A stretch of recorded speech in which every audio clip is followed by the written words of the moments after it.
পাহাড়িদের জীবনযাপন সংগ্রাম প্রকৃতি নির্ভর এবং বৈচিত্র্যময়।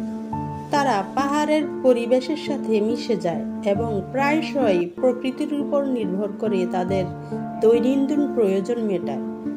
তাদের জীবনযাত্রায় পুরুষ ও মহিলা উভয়েরই সক্রিয় অংশগ্রহণ দেখা যায় এবং তাদের জীবনধারা সমতলের আমাদের জীবনযাত্রা থেকে একেবারেই ভিন্ন। তারা প্রকৃতি থেকে সরাসরি প্রয়োজনীয় রসদ সংগ্রহ করে জীবন ধারণ করে। পাহাড়ে বসবাস করা সহজ নয়, এর জন্য কঠোর পরিশ্রম এবং সংগ্রামের প্রয়োজন হয়। পাহাড়িরা সবচেয়ে বেশি কলা চাষ করে থাকে। প্রায় সারা বছরই কলা চাষ হয়।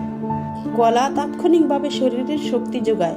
এছাড়া তারা বিভিন্ন ধরনের সিদ্ধ শাকসবজি খেয়ে থাকে, যার মধ্যে রয়েছে ভিটামিন, খনিজ, অ্যান্টিঅক্সিডেন্ট এবং ফাইবারে ভরপুর।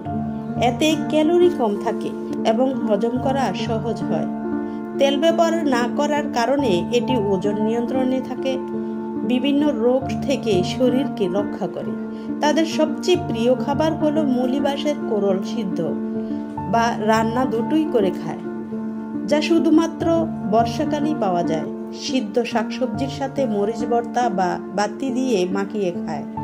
এছাড়া আরও পুষ্টিগুণ সমৃদ্ধ খাবার তারা খায়, যা আমাদের খাবারের থেকে সম্পূর্ণ আলাদা। খাবার তো একই, কিন্তু খাবারের তরিকা অন্যরকম। পাহাড়ি প্রকৃতি যতটা সুন্দর, ততটাই তাদের জীবনযাত্রা কঠিন এবং চ্যালেঞ্জিং। সেখানে প্রতিকূল পরিবেশ, দুর্গম যাতায়াত এবং সীমিত সুযোগ সুবিধা তাদের নিত্যদিনের সঙ্গী। ধন্যবাদ।